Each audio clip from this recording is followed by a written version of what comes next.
Very good morning.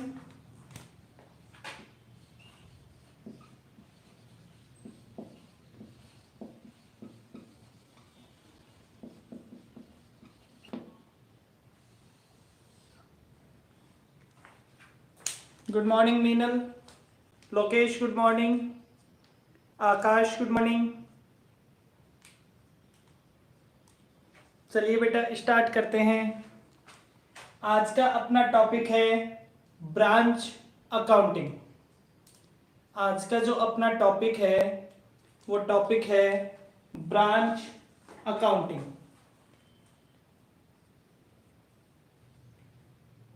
Rahul good afternoon.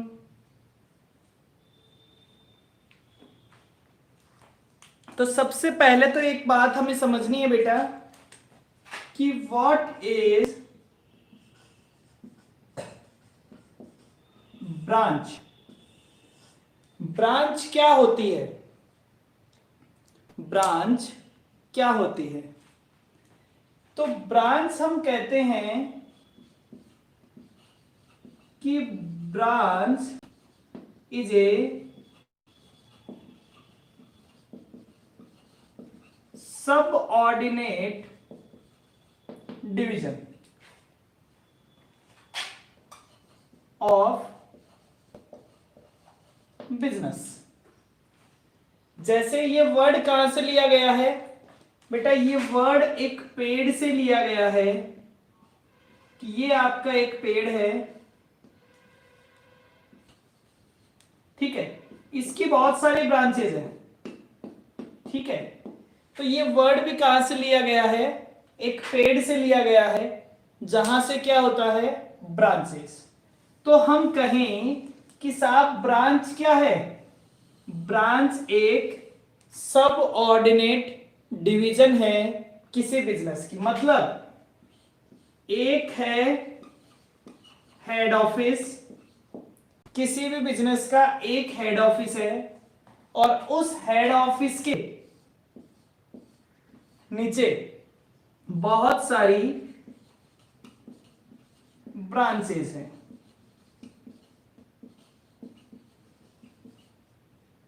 One two three etcetera. तो हमने कहा कि साहब एक हेड ऑफिस है और उस हेड ऑफिस के अंदर बहुत सारी ब्रांचेज है। तो ब्रांच एक हेड ऑफिस के अंदर बहुत सारी ब्रांचेज है, ठीक है साहब। तो सिंपली अगर मैं कहना चाहूं तो ब्रांच क्या है? Branch is a subordinate division of A business, ठीक है साहब। अब बात आती है कि बेटा ब्रांच कितने तरीके की होती है? क्या कोई बता सकता है आप में से कि ब्रांच कितने तरीके की होती है?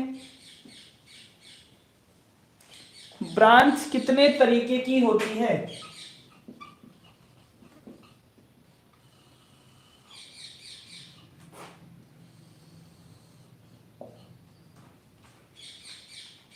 ब्रांच कितने तरीके की होती है? क्या कोई बता सकता है?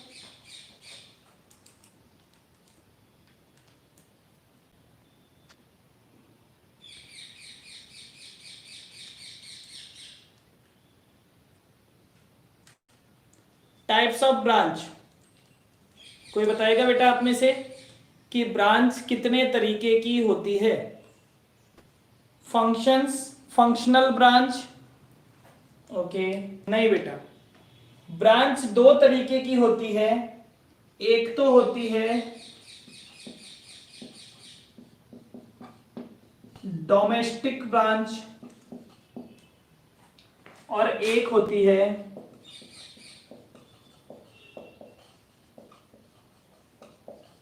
Foreign branch. एक तो होती है डोमेस्टिक ब्रांच और एक होती है फॉरेन ब्रांच। डोमेस्टिक ब्रांच मतलब जो अपने यहां है, अपनी कंट्री में है, डेट आर डोमेस्टिक ब्रांच। और फॉरेन ब्रांच मतलब जो ब्रांच दूसरी कंट्री में है उसको हमने कहा साफ फॉरेन ब्रांच। क्लियर है?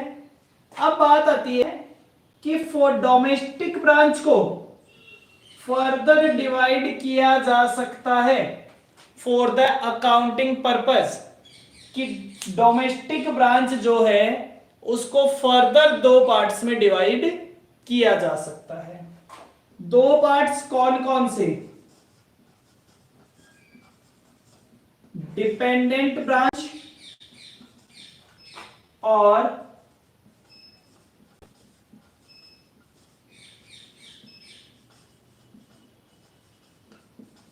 Independent branch. डिपेंडेंट ब्रांच और इंडिपेंडेंट ब्रांच। क्या किसी को कुछ आइडिया है? क्या कोई नाम से मुझे कुछ समझा सकता है कि कौन सी ब्रांच डिपेंडेंट ब्रांच होती है और कौन सी ब्रांच इंडिपेंडेंट ब्रांच होती है? कौन सी ब्रांच डिपेंडेंट होती है और कौन सी ब्रांच इंडिपेंडेंट होती है?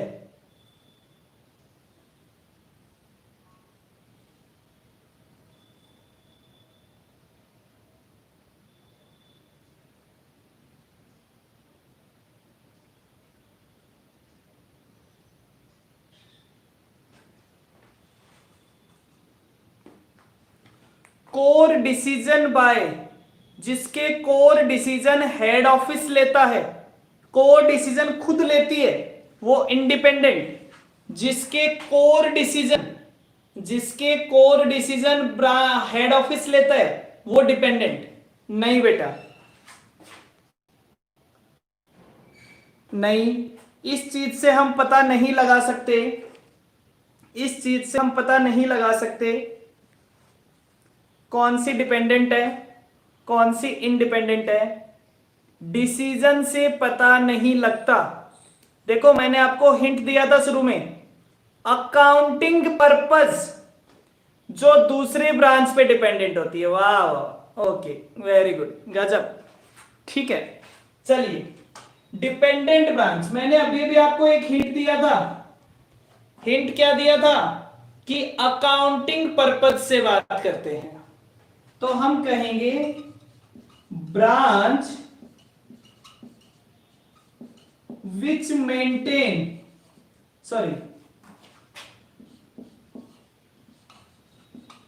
branch which maintain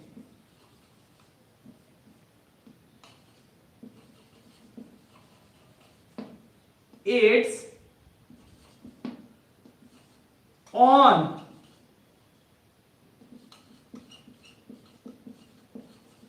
books of accounts। जो ब्रांच अपने खुद के बुक्स ऑफ अकाउंट्स मेंटेन करता है वो independent branch. And branch whose books of accounts managed by HO, HO के मतलब हेड ऑफिस। तो वो ब्रांच जिसके books of accounts head office manage करता है वो तो होता है डिपेंडेंट ब्रांच। और जो ब्रांच अपने बुक्स ऑफ अकाउंट्स खुद मेंटेन करता है, जो ब्रांच अपने बुक्स ऑफ अकाउंट्स खुद मेंटेन करता है वो ब्रांच कौन सा ब्रांच होता है? Independent branch.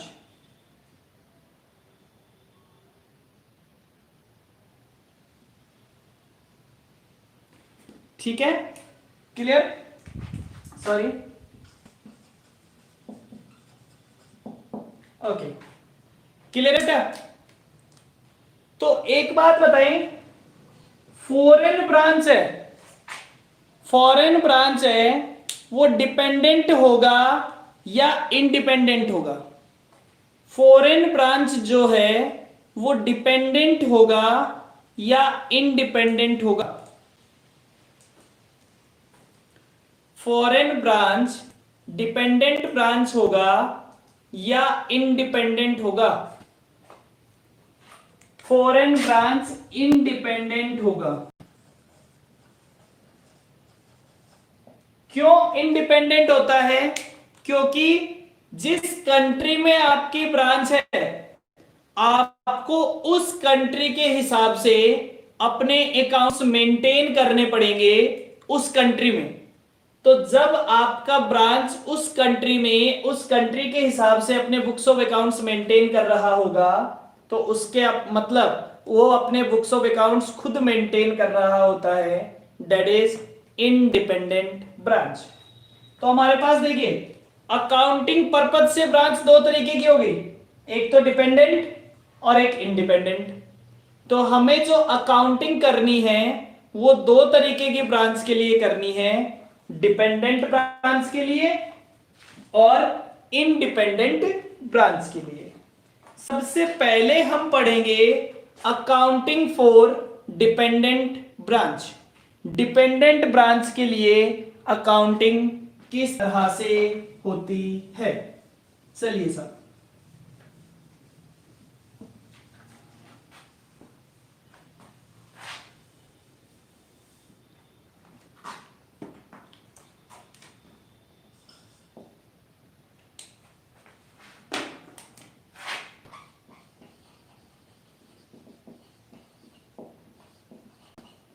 Accounting for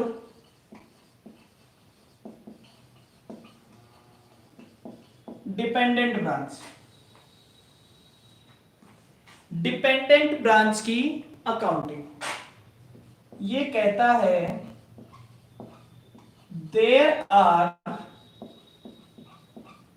three methods of there are three methods of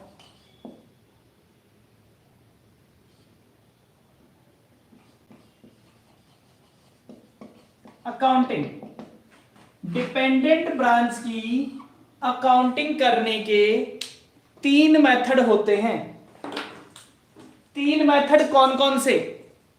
method number one, तीन मेथड कौन कौन से?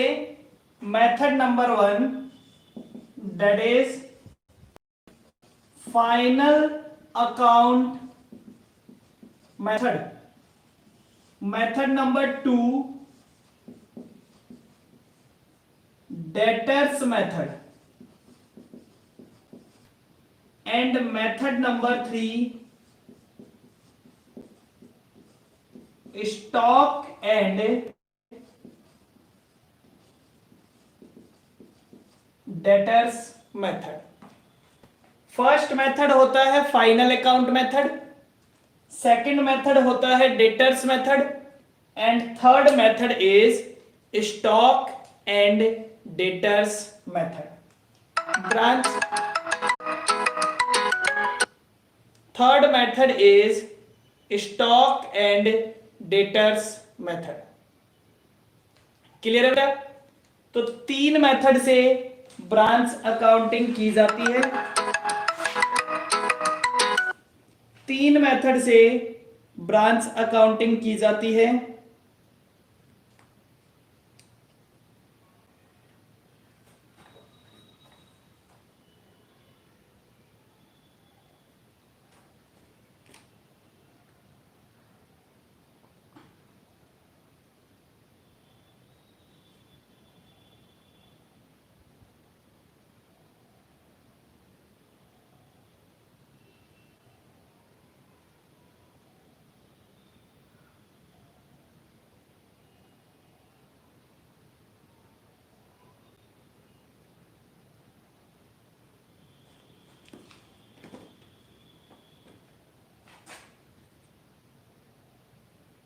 यहां तक क्लियर है बेटा?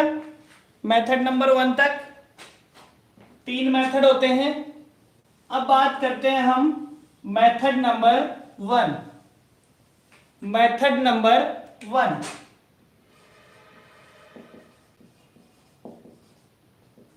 Method number one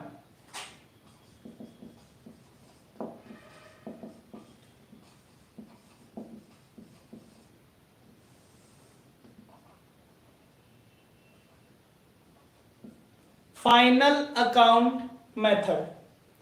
method number one क्या कहलाता है? मेथड नंबर वन कहलाता है फाइनल अकाउंट मेथड। इस मेथड में हम लिखेंगे इन दिस मेथड। अब डिपेंडेंट ब्रांच है, डिपेंडेंट ब्रांच है मतलब ये मेंटेन कौन कर रहा है, हेड ऑफिस। तो in this method head office prepares branch trading and P&L account to calculate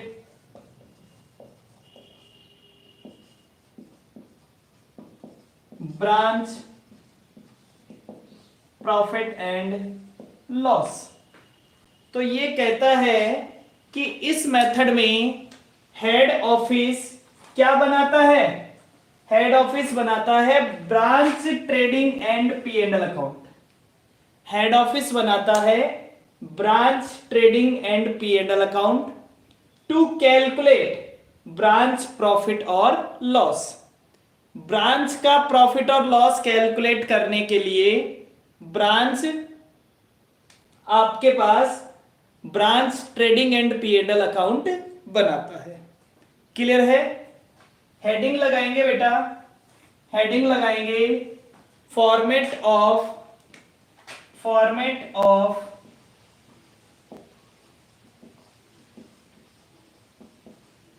branch trading and P&L account.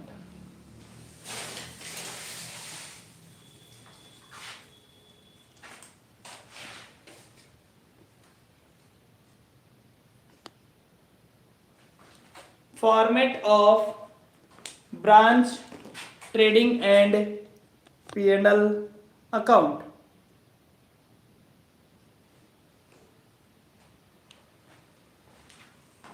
चलिए मैं हेडिंग लगा देता हूं ब्रांच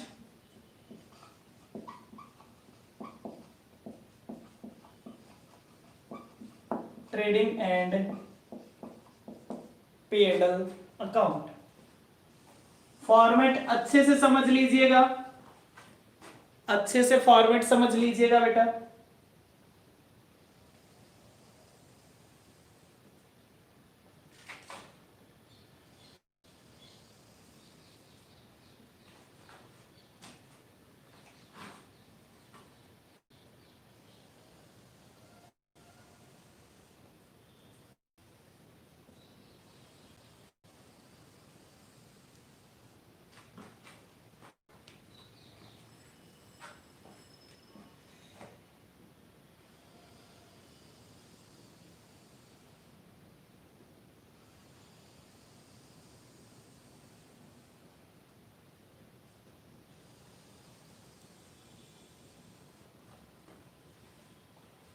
ठीक है, फॉर्मेट में क्या क्या लिखना है,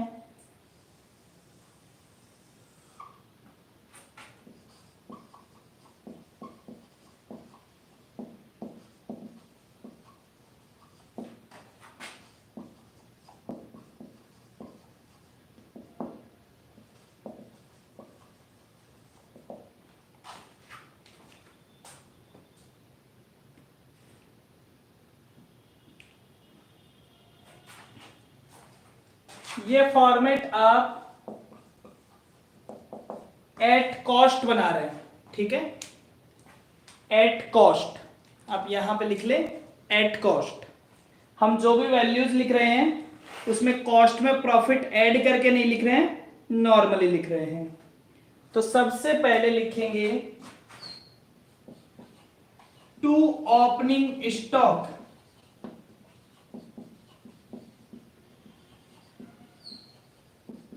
एट कॉस्ट। सबसे पहले लिखेंगे बेटा to opening stock at cost. फिर मान लीजिए ब्रांच के पास सामान गया है हेड ऑफिस से, तो हम लिखेंगे टू गुड्स सेंट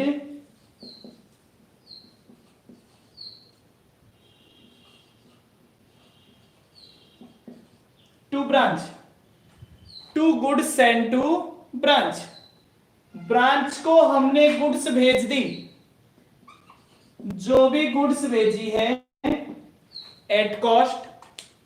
हो सकता है ब्रांच ने कुछ गुड्स खुद ने परचेज की हो,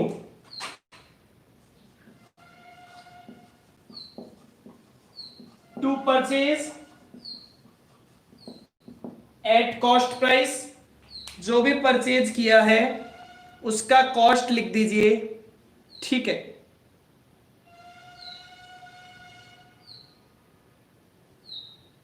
फिर अगर कोई ब्रांच के डायरेक्ट खर्चे हैं तो to direct expense that is wages, freight etcetera, अगर वो हो तो वो खर्चे भी लिख दीजिए। एक्चुअल वैल्यू, जो भी खर्चे की वैल्यू है उस वैल्यू पे खर्चा लिख दीजिए।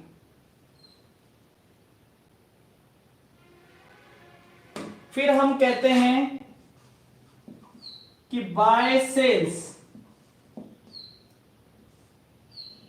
एट ब्रांच, चाहे कैश में हो रही हो चाहे क्रेडिट में हो रही हो, ठीक है, सेल वैल्यू लिख दीजिए। By closing stock,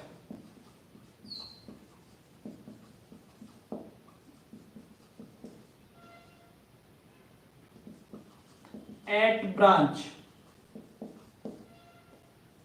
at cost, closing stock लिख दिया। तो जो आ जाएगा वो क्या आ जाएगा बेटा, to gross profit, to gross profit, जो भी वैल्यू आ जाती है उस ग्रॉस प्रॉफिट को हम यहां ले आएंगे,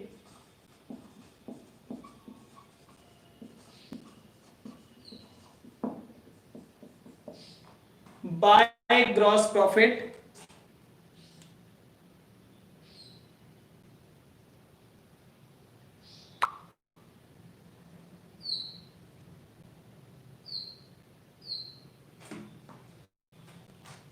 टू इनडायरेक्ट एक्सपेंस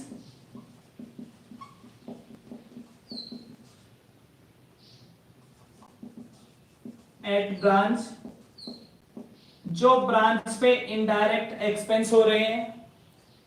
अगर ब्रांच की कोई इनडायरेक्ट इनकम हो तो by indirect income at branch, तो जो आएगा वो आ जाएगा to P&L account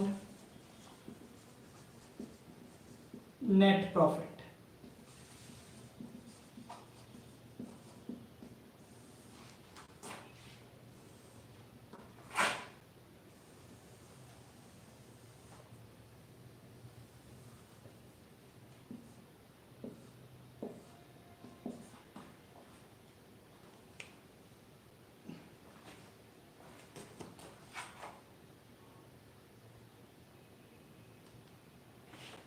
is it clear बेटा? क्या ब्रांच के फाइनल अकाउंट मेथड का फॉर्मेट सभी को क्लियर है क्या?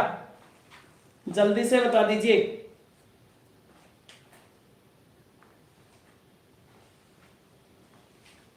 यस और नो, फटाफट आंसर देंगे सभी लोग।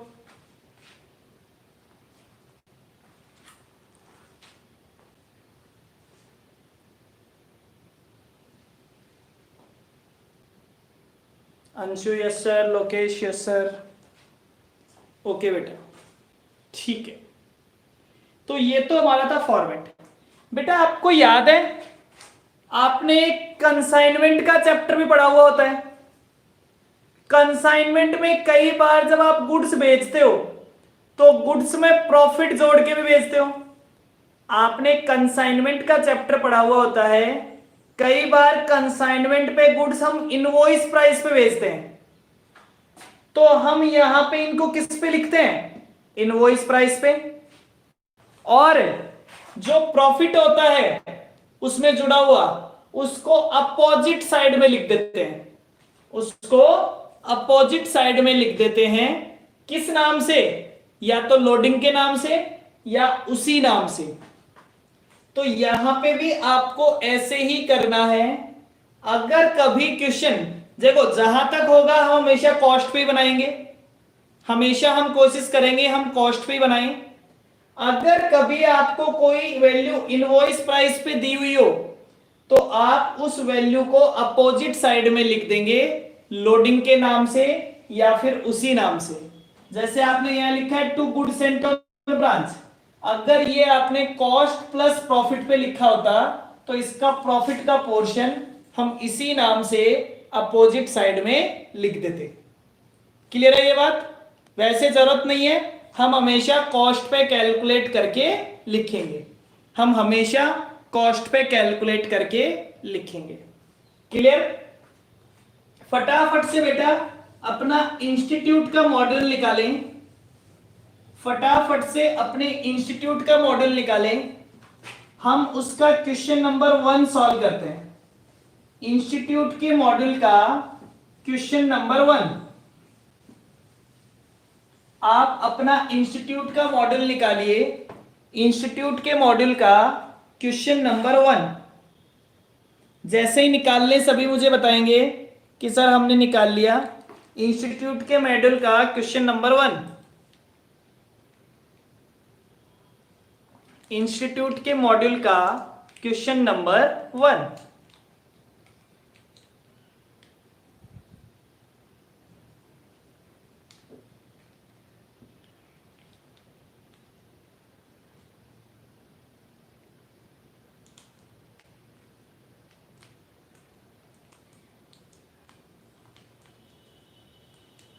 यस सर, चलिए पढ़ते हैं question number 1। Question number 1,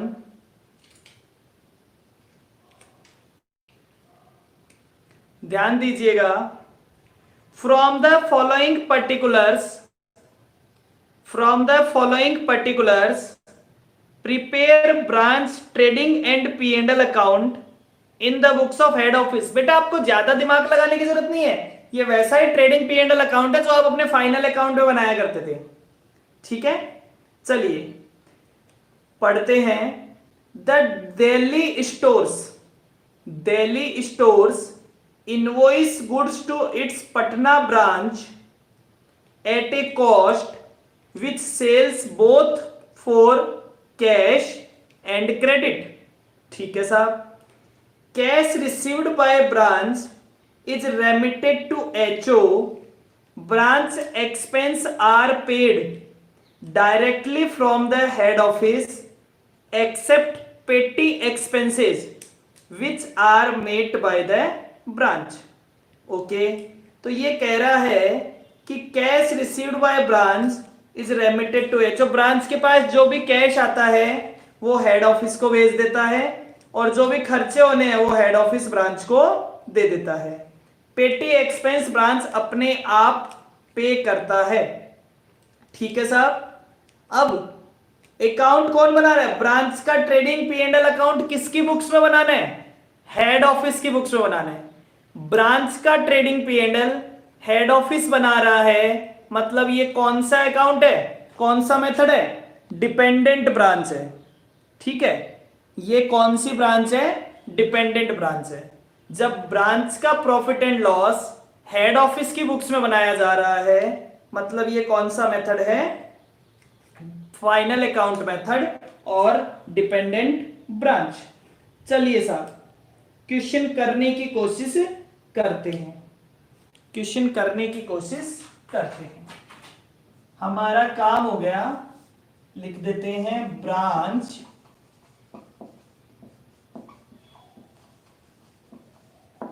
trading and P and L account, branch trading and P and L account.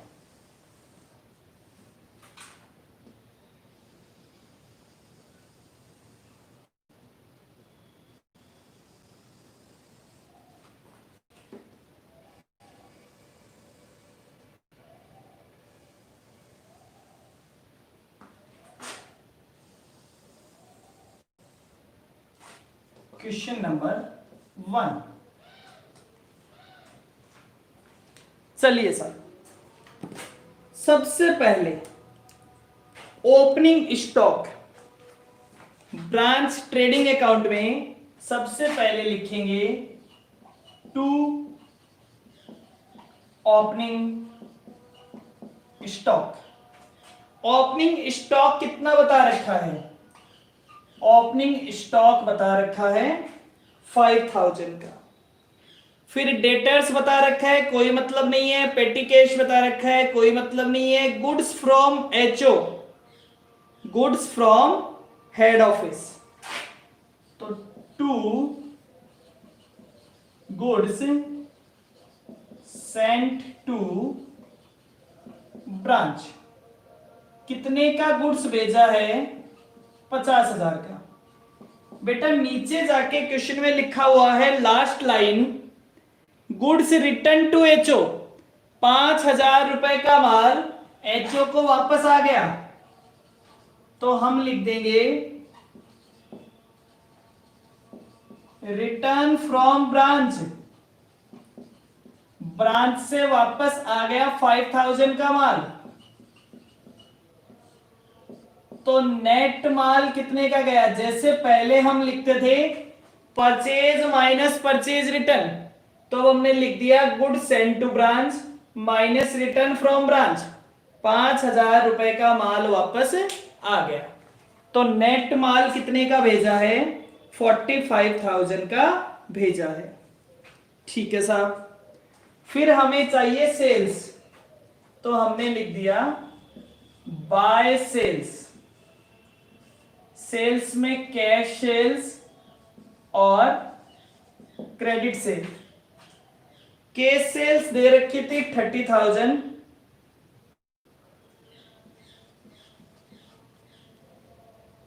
Credit sale दे रखी थी 40,000, टोटल हो गई 70,000। 70,000 में से रिटर्न कितने की आ गई? Minus sales return.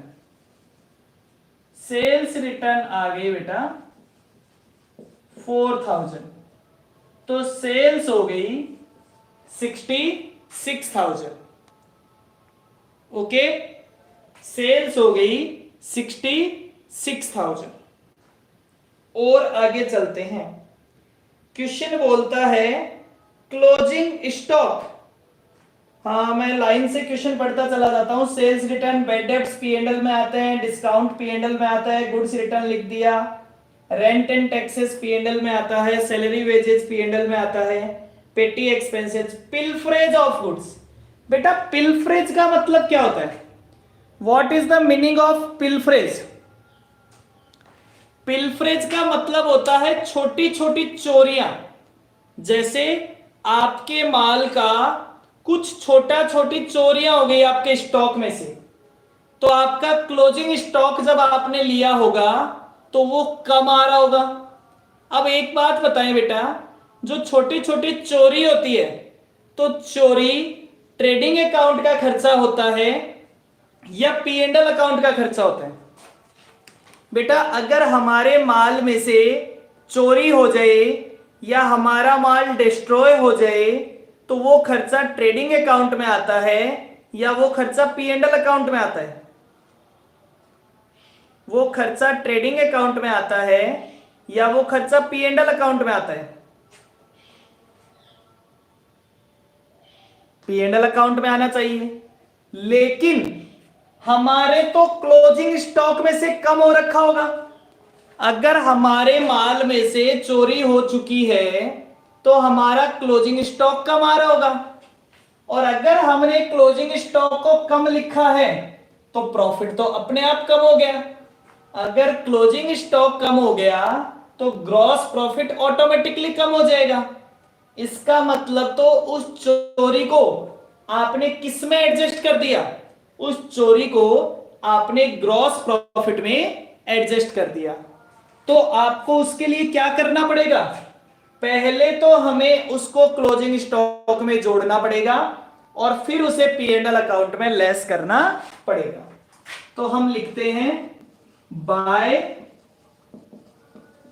Closing stock. Closing stock है 8000 का, क्लोजिंग स्टॉक है 8000 का। चोरी कितने की हुई है, तो इसमें लिख दो plus pilferage of goods. Pilferage कितने का हो गया, 1000 का। तो टोटल क्लोजिंग स्टॉक कितने का हो जाएगा, 9000 का। ये लीजिए साहब, ये आपके पास क्या आ जाएगा, ये आपके पास आ जाएगा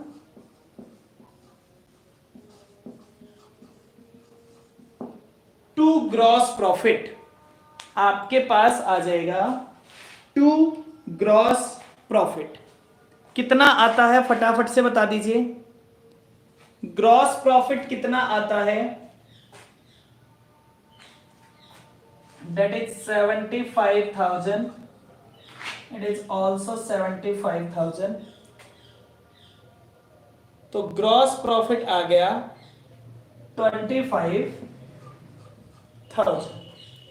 इसी ग्रॉस प्रॉफिट को हमने यहां पे लिख दिया बाय ग्रॉस प्रॉफिट। कितना आ गया, 25,000। ग्रॉस प्रॉफिट कितना आ गया, 25,000। अब बेटा बाकी के खर्चे, बाकी के खर्चे सबसे पहले तो इसको जल्दी से लिख दो वरना भूल जाओगे। To pilferage of goods. बेटा ये सेम ट्रीटमेंट होता है अगर कोई स्टॉक डिस्ट्रॉय हो जाता है।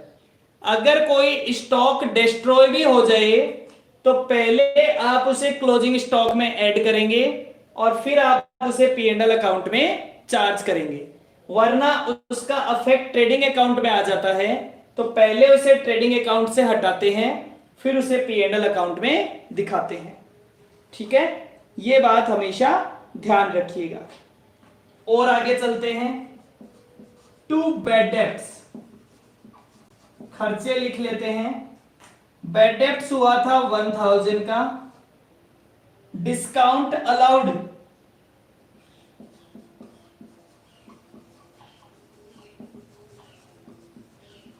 डिस्काउंट अलाउड था 1000।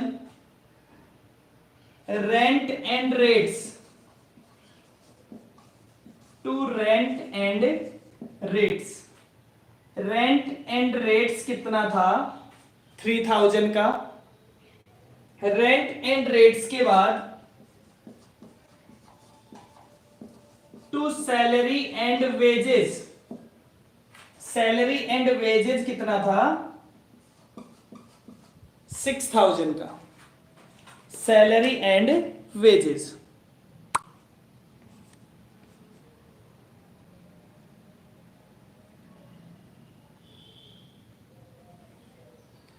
चलिए साहब, सैलरी एंड वेजेस के बाद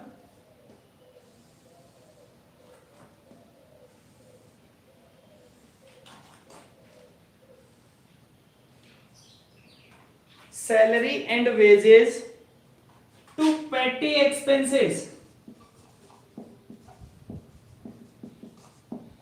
पेटी एक्सपेंसेस कितना बता रखा है, पेटी एक्सपेंसेस बता रखा है 1000। ये लीजिए। तो नेट प्रॉफिट कितना आ गया, सारे खर्चे लिख दिए हमने, टू P&L अकाउंट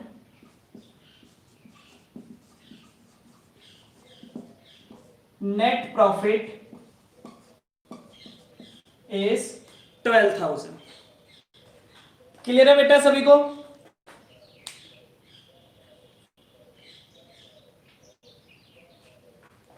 अरे बियर तो बेटा खर्चा तो है ना। एक तो देखो पेटी एक्सपेंसेस बियर करने, अंशु मतलब समझो, अंशु पेटी एक्सपेंसेस बियर करने का मतलब समझो।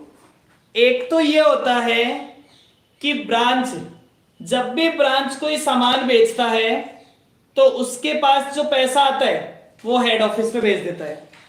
जब उसे सैलरी देनी होती है तो वो हेड ऑफिस को, हाँ जब सैलरी देनी होती है तो वो हेड ऑफिस को फोन करता है कि साहब मुझे सैलरी देनी है, पैसे भेजिए।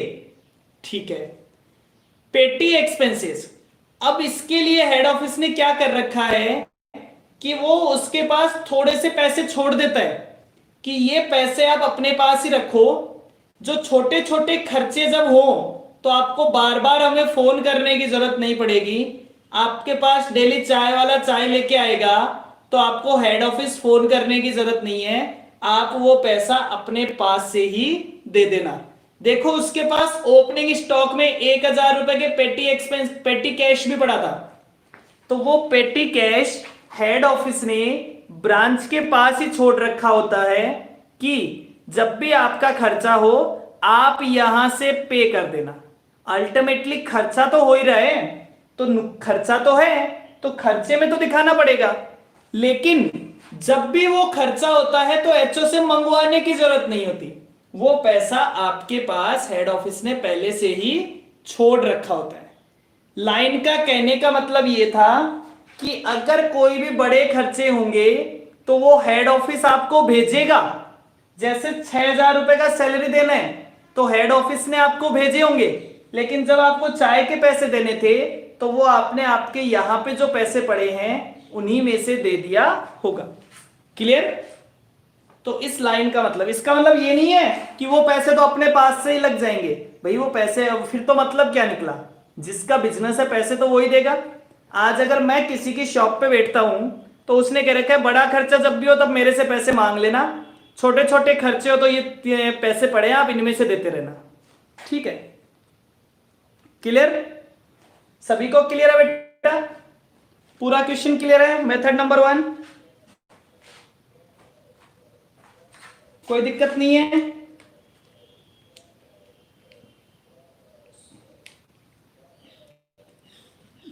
जल्दी से बताइए। मेथड नंबर 1 सभी को क्लियर है क्या? ये क्वेश्चन क्लियर है? Trading P and L account बनाना आ गया?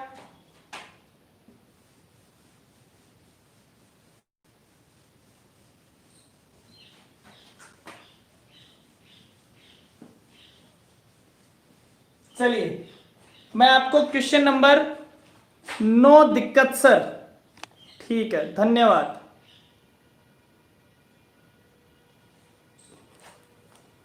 क्वेश्चन नंबर 2 पढ़ते हैं बेटा। क्वेश्चन नंबर 2 पढ़ते हैं, मेरे साथ पढ़िएगा। Question number 2, x limited has its head office, x limited has its head office in Delhi and A branch in Mumbai.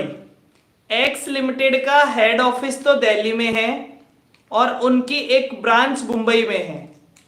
Head office supplied goods to branch, head office जो branch को गुड्स सप्लाइड करता है वो कॉस्ट प्लस 33.33%, कॉस्ट में 33.33% profit जोड़ के करता है। From the particulars given below, आपको ब्रांच का trading P and L account बनाना है। आपको ब्रांच का trading P and L account बनाना है। अब समझिए बेटा, सबसे पहले लिखा हुआ है ओपनिंग स्टॉक, सबसे पहले लिखा हुआ है ओपनिंग स्टॉक। कितना लिखा हुआ है बेटा? 40,000 का ओपनिंग स्टॉक। क्या आप मुझे इसकी कॉस्ट बता सकते हैं क्या? 40,000 कितने पे है? 133.33 पे है, 133.33 पे है, तो कॉस्ट बता सकते हैं क्या? कॉस्ट कितनी है? 30,000। क्योंकि हमें तो किस पे बनाना है भैया, हम तो जब तक बन सकेगा तब तक कॉस्ट पे बनाएंगे, जब तक बन सकेगा तब तक हम तो कॉस्ट पे बनाने की कोशिश करेंगे। फिर ये कह रहा है कि goods sent to branch, branch को 2,50,000 रुपए का माल भेजा और वापस कितने का आ गया? 10,000 का रिटर्न आ गया। तो 2,50,000 minus 10,000 divided by 133.33 multiplied by 100, multiplied by 100, 1,80,000। तो ये तो हो गया ओपनिंग स्टॉक, ये हो गया गुड्स सेंट टू ब्रांच। ठीक है साहब, सेल्स आपको दे रखी है। क्लोजिंग स्टॉक, क्लोजिंग स्टॉक भी इनवॉइस प्राइस पे दे रखा है, उसे भी क्या कर लेंगे? कन्वर्ट कर लेंगे।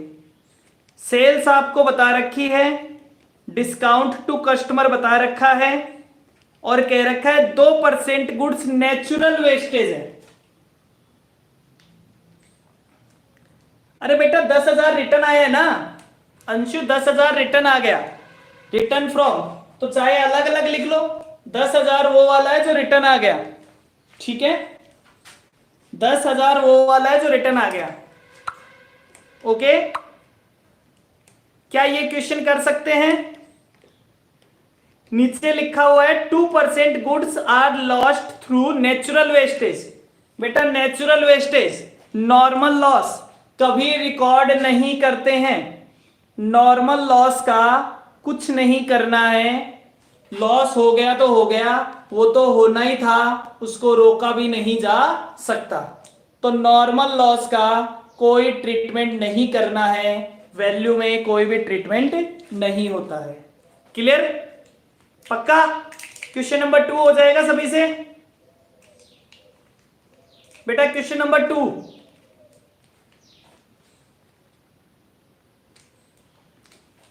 यस और नो, जल्दी बताइए। क्वेश्चन नंबर 2 आप ट्राई करेंगे, आप ट्राई करके मुझे बताएंगे। क्वेश्चन नंबर 2 आराम से सभी का हो जाना चाहिए, और इसी तरह से आप क्वेश्चन नंबर 3 भी कैलकुलेट करेंगे। Question number 2 and question number 3, ठीक है, ये दोनों ट्राई करेंगे। 2 तो करना ही करना है, 3 को ट्राई करेंगे, होता है तो ठीक है, वरना कल की क्लास में मैं आपको करवाऊंगा। ठीक है, कल भी क्लास है, मैं आपको टाइमिंग्स बता दूंगा, कल भी क्लास है बेटा, मैं आपको टाइमिंग्स मैसेज कर दूंगा। Okay, is it clear? ये बात सभी को क्लियर है? कल भी आपकी क्लास है, मैं आपको टाइमिंग्स मैसेज कर दूंगा।